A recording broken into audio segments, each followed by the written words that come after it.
Hey guys, Scott here. Today I want to do a bit of a rant about Lords of the Fallen 2 and mostly the development team, rather just the CEO involved with it.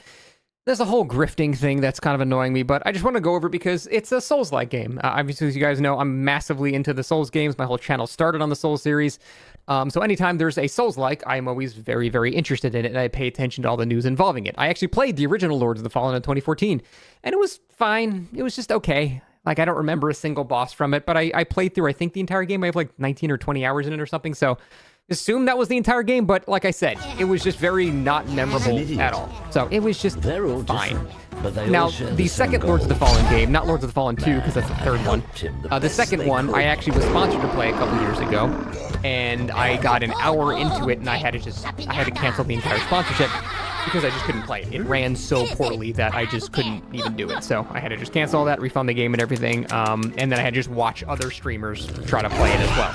So it's entirely possible that they've improved it, and that's great, but my first experience with it was obviously terrible. I couldn't even play it, and then I just had to live vicariously through other streamers and watching it. And from what I saw, it was just kind of more of the same, but more refined. It was like, again, like a Marvel movie. It's harmless. It's fine. It's not something you're going to remember 10 years from now. It was just something where you're just like, okay, this is fine. And that's really all I thought about it. Now, cut to today. Lords of the Fallen has been getting a bunch of shit from the developers to, like, doing a right-wing grift, and there's certainly a lot of truth to that. And this kind of started several months ago when, I guess, I don't know, for justification why their game wasn't doing well, they were like, it was literally the Principal Skinner meme. It was like, is our game mediocre and that's why we're not hitting our sales quota? No, it's the game was too woke and it had body type A and B. Therefore, the real gamers didn't want to purchase our game. So, the first mistake that the CEO is doing is asking Twitter for anything. Twitter is stupid. You don't want to listen to Twitter for anything. I say this as an idiot on Twitter. You don't want to listen to Twitter for anything. First of all, it's biased. I'm not going to say which way it's leaning, but after a certain person took over, Twitter certainly leans a certain way.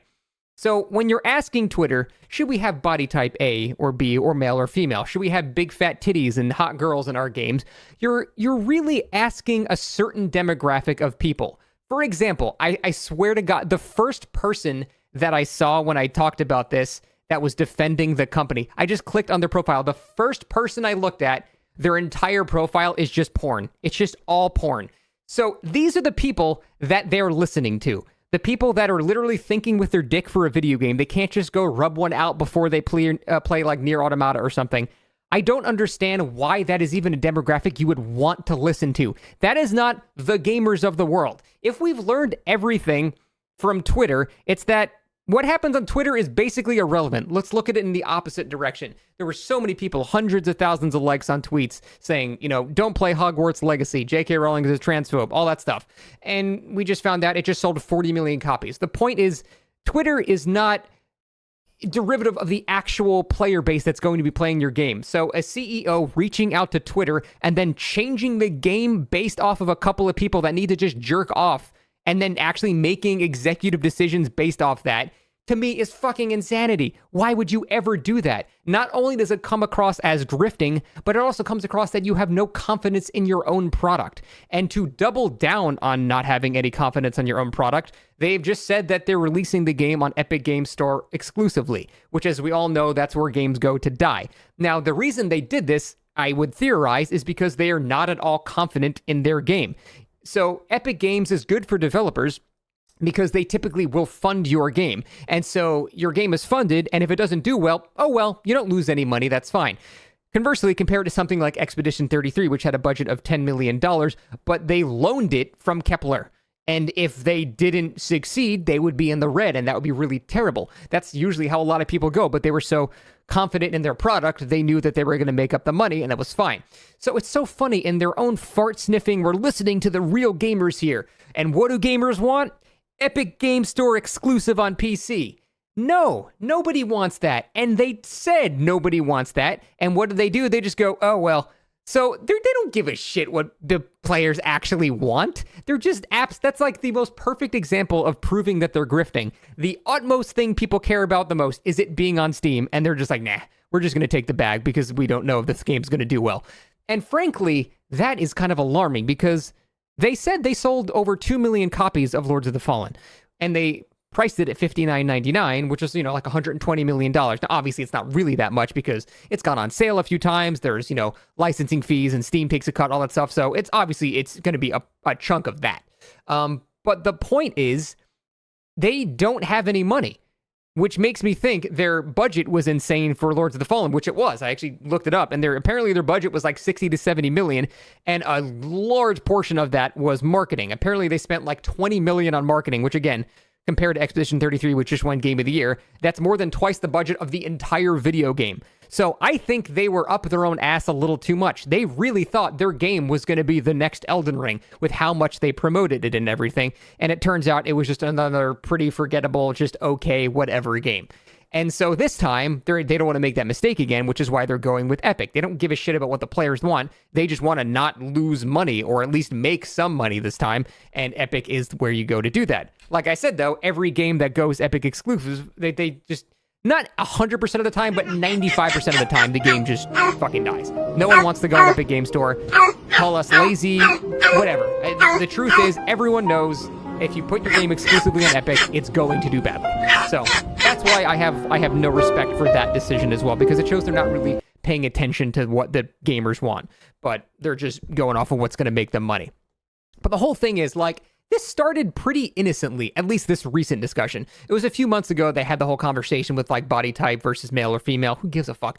But recently this started pretty innocently. Someone was like, hey, is there going to be attractive ladies in your game? And they just responded, yeah.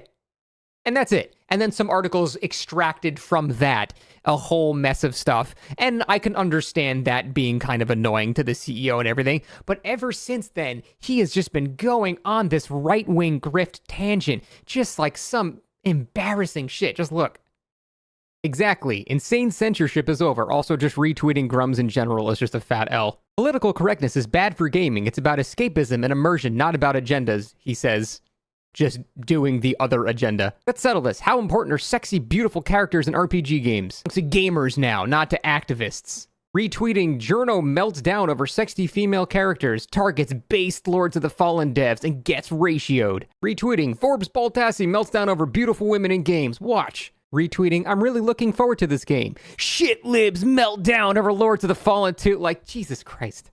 Like, I'm sorry, that shit for a CEO is just embarrassing. Imagine if Miyazaki was like, hey guys, we're busy designing the Melania fight. We were just wondering, for all the real gamers here on Twitter, you guys want Melania to have giant double D titties, right? And we're going to make it so Radagon and Marika, they're no longer two separate things. Radagon is male and Marika is female, and we're nixing that whole storyline, because this is what the gamers want. Could you imagine if Miyazaki was doing that shit? I would have no fucking faith in Elden Ring before it came out if he was doing that. The whole point is, when they make games, they know what they're going to make, and they just do it. And it's good, and it does well because it's a good video game. That's the whole point of all these discussions. I hate political correctness on either side of the discussion of whether or not a video game is good. When I describe Nier Automata, one of my top 10 favorite games of all time, nowhere on my top list for describing why it's in my top 10 are you going to find 2B's fat ass. Now, I am a straight dude.